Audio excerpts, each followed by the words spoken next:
When I was a boy in London, I used to love to visit the British Museum. And in the neighborhood of the museum, there are a number of old shops, some of them I think dating from the end of the 18th century. And on the inscription over the shop window, it said that they sold philosophical instruments. And I couldn't for the life of me make out what philosophical instruments could be, because I thought philosophers were people who simply sat thinking and wouldn't have any need for any special instruments. But when I went up to these shops, I found that what they had in the window were telescopes, slide rules, chronometers, and all sorts of what we would now call scientific instruments. Because you see, the original name for science was natural philosophy. Because a philosopher is a person who is curious about everything. He's not only curious about theoretical matters, but he's also curious about what we should now call practical matters. And I regard myself as a philosopher in exactly that sense. Because aside from being interested in changed states of consciousness, in problems of death, problems of time and space, and the practice of meditation, I'm also interested in what you would call down-to-earth things, such as food, clothing, housing, problems of ecology and population, because all this is part of natural curiosity or philosophy. Well, now today I want to begin with the subject of clothing. You see me now arrayed in what has become the standard official man's dress for the whole world.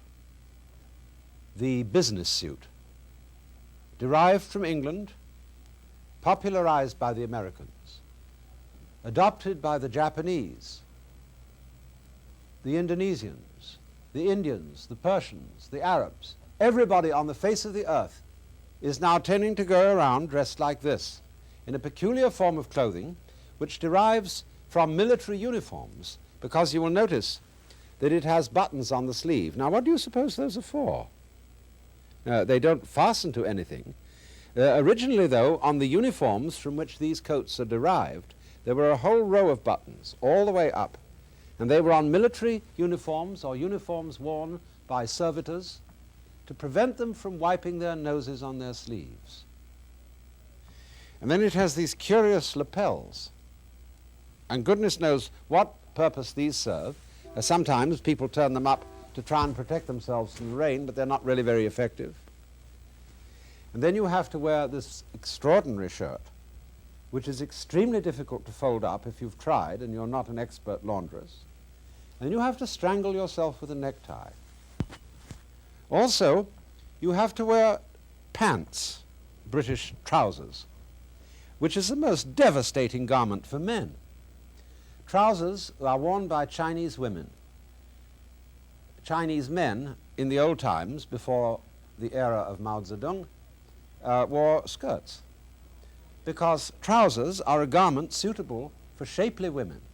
They are not at all suitable for men because they're castrative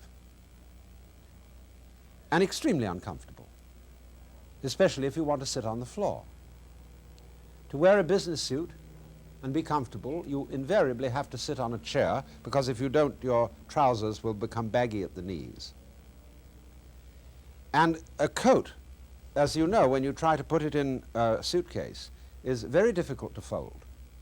And the problem of a business suit coat is this, that it's made to fit the contours of the human body. It doesn't, you see, it has to be tailored so that it fits you here, and it fits you here, and it fits across your back.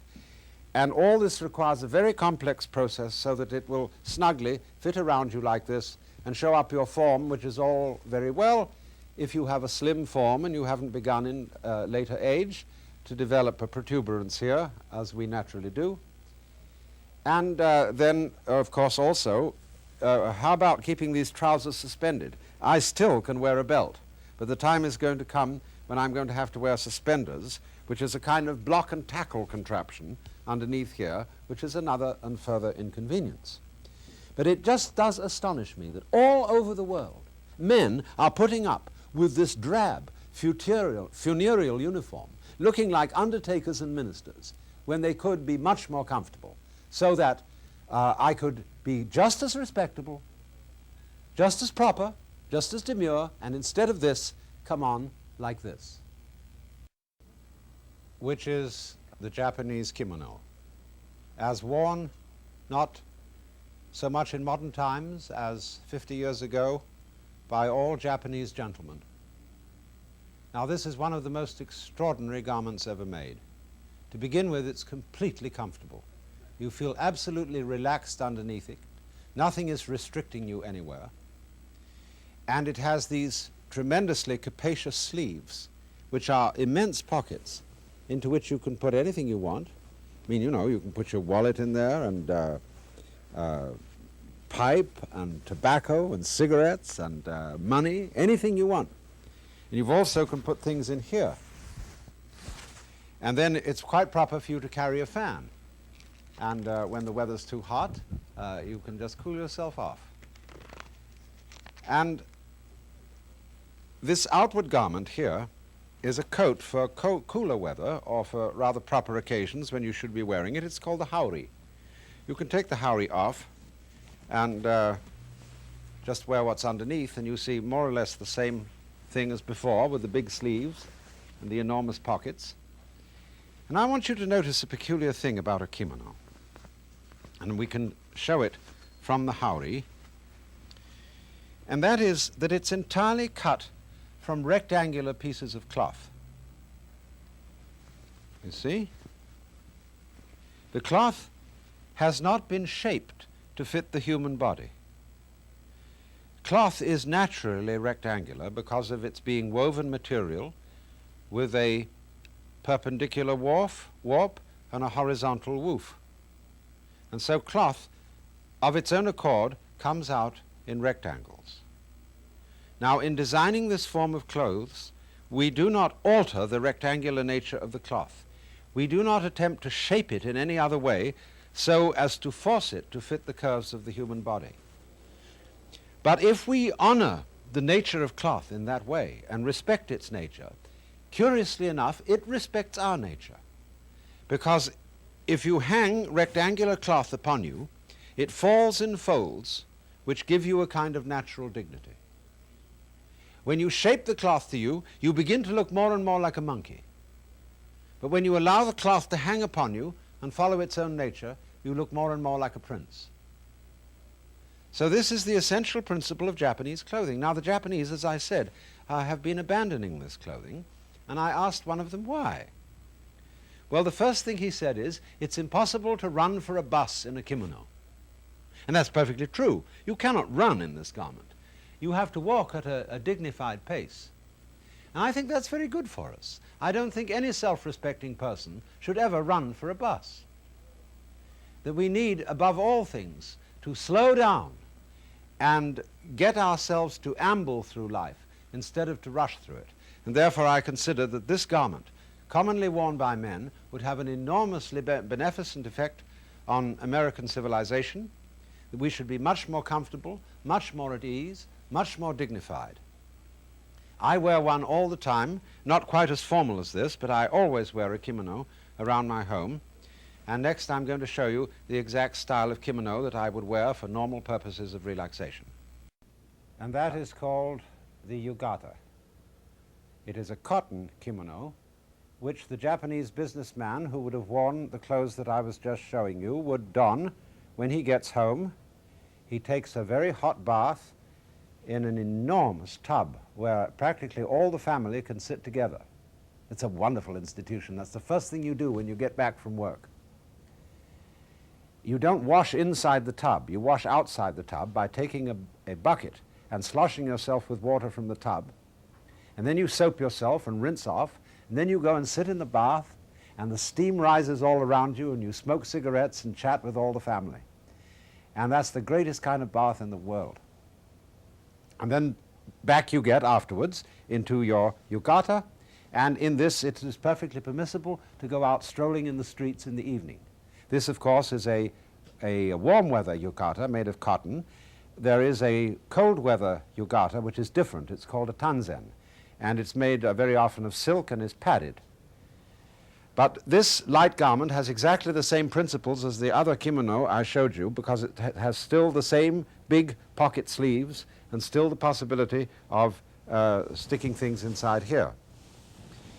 Now then, also, you can wear it too with the same sash that you wear with the kimono. This is called an obi. There are men's obi, which are made with tie-dye ornamentations on the end, and women's obi, which are much more stiff and made of very, very heavy silk, and they're not nearly as comfortable to wear. But again, you see, this is an absolutely perfectly relaxed dress for men. And I myself, since I am a writer and do most of my work at home, I wear one of these almost all of the time, because it is not constricting and because of the extreme convenience of its pockets. And if I stand up, I show you how the sash fastens in a sort of elegant bow at the back. And you may think that that, along with the absence of pants, is a little bit effeminate. But you know, men, especially in America, and I will say this also to men in England, are terribly uptight about coming on in a way that they're supposed to be feminine. They say, skirts are for women, sissy stuff. But you know, if you're biologically male, you don't need to prove that you are. It's so strange to me how an enormous number of men don't seem to be able to realize that they're men unless they can in some way or through some sort of medium go vroom and come on with tremendous energy, very strong. See, that shows I'm a man. But if you're a real man, you don't need to show that at all. All you need to do to find out whether you're a real man is ask a woman. Cut. Now here's something else altogether. This is the ancient Greek chlamys, C-H-L-A-M-Y-S, a long linen garment that has come down to us in modern times through the Roman Catholic Church in the form of what is called an alb, which a priest wears at Mass. Only he puts it on over his ordinary suit, or he takes off the coat, and he puts on a long, heavy black garment called a cassock, which is a kind of a wretched thing. And then he puts this extra suit of clothes over it. But any sensible priest in celebrating Mass would take off all his clothes underneath and simply wear his underpants and his chlamys, which is his alb. And then this thing here is a hood, which you can pull up over your head. And I won't do it now, it's a bit of a nuisance, but it just sort of makes a comfortable thing around the neck, catches the sweat. It's called an amice, amictia in Latin. But this is what men in our Western world commonly wore back in about, I should say, 400 BC and onwards in Greece. They wore the toga in Rome, which was a somewhat more inconvenient garment because you had to throw it over you and all those things were always dropping down and falling off. But this is extremely comfortable and very convenient. Now, along with the amice, a priest of the Catholic, along with the alb, or the chlamys, a priest of the Catholic Church, when celebrating Mass, will wear over this a garment called a chasuble in English, casula in Latin. And the word casula means a little house, or in other words, a tent. That is to say, a poncho, a garment which you could tie to a pole, spread it out, put stones on it, and rest under it during the night and keep the rain off you. So it's a casula, a little house. But now you can make a poncho by taking simply a perfectly square piece of cloth. Without, all you have to do is hem it. You don't have to fit it in any way, and cut a slit in it like that. You see? And then you have a casula, a little tent, and I can get into it like that. And we pull this outside.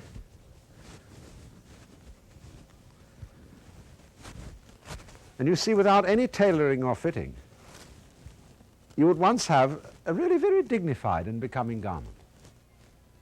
And these things are of enormous use. You can wear them with anything. They keep you beautifully warm, especially if you make them out of some heavy material. This one happens to be made out of camel's hair. And actually, once when I wore this, I was stopped in a bar by an Irishman who said, "Where have I seen that before?" Well, I said, "You saw a priest wearing it at Mass," which he thought was very funny. But this is the essential poncho.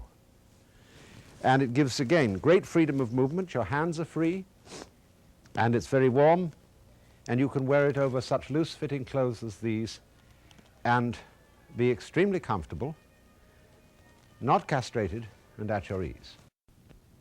So now, of all the outlandish garments which I've shown you, the most outlandish is the Philippine sarong. My Japanese friends of modern times, objecting to the kimono, said, "Well, you can't run for a bus in a kimono." All right, you can sure run for a bus in a Philippine sarong because it gives you complete freedom of your legs. Get them right up, either way. Because you see, it's essentially a divided skirt, very floppy, made of cotton, and it wraps around your waist, and you tuck it in, and you can secure it with a safety pin. And over it, you simply wear a colorful shirt. I don't know whether this matches very good, but at any rate, one just sees how many different jazzy things you can put together. But this, the sarong with variations, is worn all over South Asia. But this particular Philippine design with the divide is the most comfortable, the most elastic that I've ever discovered. And I do not know any more comfortable form of dress in the world than this. Now, the thing is, you can make it of any material. You could make this same thing out of heavier materials, say out of worsted, out of silk, in order to be warm in cold weather, and have a completely comfortable and, I think, reasonably dignified form of clothing. Well, now, what is the problem with us? What's the problem with Western man and even Western woman? That they dress so damned uncomfortably. I've thought about this a great deal because it comes down to some pretty fundamental philosophical matters. And I've discovered that one of them is this, that when people get up in the morning and they put on a bathrobe, after a little time goes by, they feel slightly guilty. And why do they feel slightly guilty? Because when you've got loose-fitting clothes on,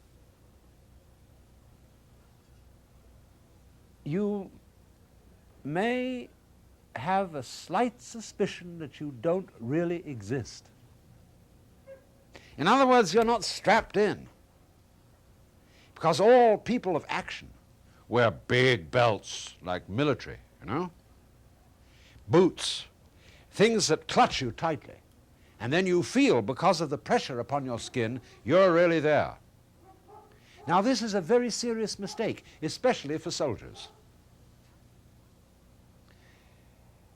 I maintain that the German army lost 2 world wars because of the goose step, because of military pomp and swagger, because of such things as brass bands and close order drill, because a really effective army should be invisible and inaudible. But you cannot get men who are on the machismo kick, who have to prove that they're men, to be invisible and inaudible. But a truly effective army, an army of guerrillas, should dress with complete comfort, complete practicality, and no kind of tying themselves together in knots so that the pressure on you will assure you that you're there, because after all, that's like sleeping on a bed of nails. But a great many people in our culture don't feel that they are really alive unless in some way they are uncomfortable or suffering. And the reason for that is that we have a profound built-in sense of guilt about our existence. You see, and we have a profound sense of guilt about our existence because we feel that we don't really belong to the universe. There was a wonderful story about a Japanese mystic, a kind of wandering holy man, who one night stopped in a Buddhist temple for shelter, and he went up to the high altar, and there were all these kneeling cushions which the priests used for celebrating the service, and he arranged them all and made a comfortable bed and went to sleep. And early in the morning, the priest came in to celebrate the early morning service and saw this apparent bum lying on all the cushions in front of the altar. And he said, "What are you doing here? Such disrespectful conduct in front of the altar." And the holy man looked up at him and said, "Oh, so? You must be stranger here. You cannot belong to the family." And so likewise, in an Italian church, little children are running around in and out of the pews, ducking back and forth while their mother was offering candles at the shrine of St. Anthony. And two American spinsters from New England were viewing the church and were very shocked at the way these children were playing, and went over and touched the mother on her shoulder and said, "Don't you think these children should be controlled?" "Well," she said, "it is their father's house. Can't they pray here? Can't they play here?" See, I made a very interesting slip of the tongue. But that's a most curious thing, isn't it? You see, our clothing, as I said at the beginning in exhibiting the business suit, is undertaker clothing, ministerial clothing, military clothing. For all those things which in our culture we cultivate an uptight attitude. Hold yourself in, restrain yourself, like this. But in doing this, you see, we are constantly at war with ourselves. It is as if you were moving your arm, and you want to move your arm very strongly in one way. All right, you go like that. You immediately tighten the bicep. And that would be the natural thing to do. In lifting something heavy, you immediately tighten the bicep, and up it comes. But supposing you tighten the tricep at the same time, which is the muscle here on the back, then you get this. You're fighting with yourself, you see? And although this movement may look, oh, very tough and strong, it isn't at all. Because you're fighting with yourself while you do it. Now, in this way, all the time, we have been taught to fight with ourselves because our personalities have been split. Our culture tells us that we are, on the one hand, a nasty little animal that has to be controlled and beaten into submission, and that on the other hand, we're a rational soul, which is the sort of higher self which is supposed to take control of the lower self. And for this reason, we're always at cross purposes with ourselves. Freud, for example, distinguished between the pleasure principle, which he located in the genital region, and the reality principle, which he located in the cortical region, in the brain. So there's a distance between these two centers. This is the pleasure center, this is the intelligence center. And because they're not in the same place, for some reason or other, it seems there always has to be a fight between them. In a plant, like a flower, its mind and its sex organ is the same place, and so it doesn't have that conflict. But in a human being, they're divided. And so we think they're divided, at least, simply because they are at a distance from each other in space. But they're not really divided at all. They look different. The head looks very different from the genitals. But in the same way, bees look very different from flowers. One flies freely in the air and buzzes, and the other is rooted to the ground and colorfully perfumes the environment, so the bee is attracted to it. But the thing is that these two very different looking things are in fact one single organism, because if there are no bees, there are no flowers, and if there are no flowers, there are no bees. They come together, as the Chinese have a phrase, to arise mutually. So in the same way, when you were born, your head and your feet, your head and your genitals arose mutually. They came in together. They are not really separate from each other. And therefore, this idea that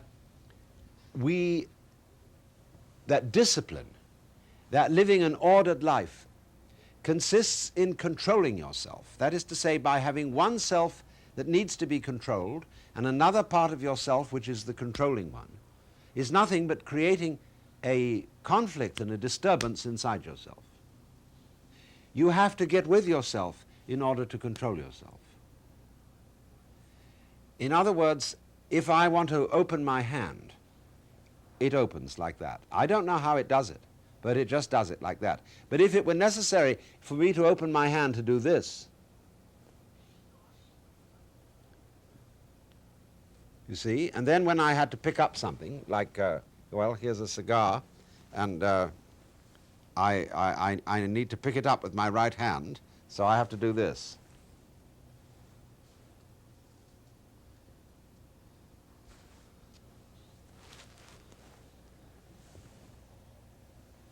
I mean, wouldn't that be absurd? But that's what we're doing all the time when we divide ourselves into two parts, the spiritual and the material, the angelic and rational, and the animal or irrational.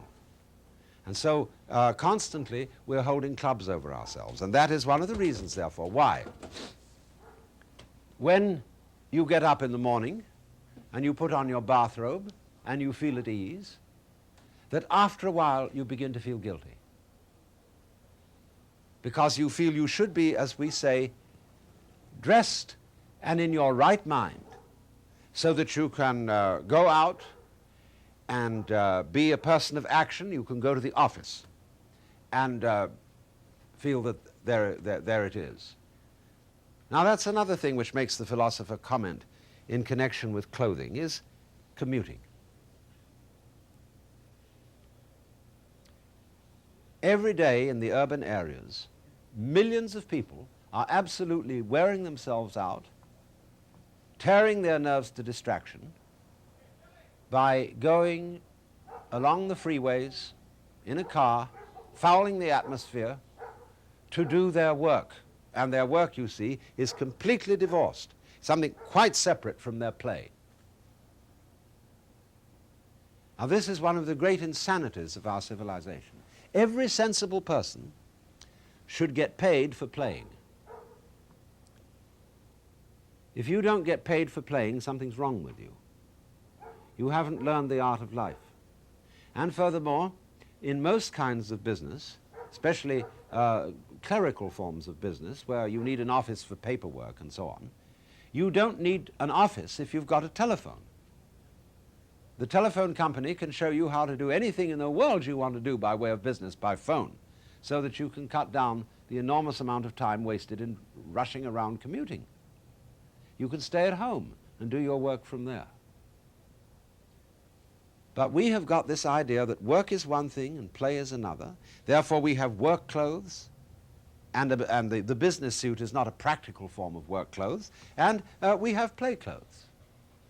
And I suggest, and we will develop this in future talks, that one of the most important things is to get our heads together with our genitals together with our heads, and our work together with our play, and make our life unified and one.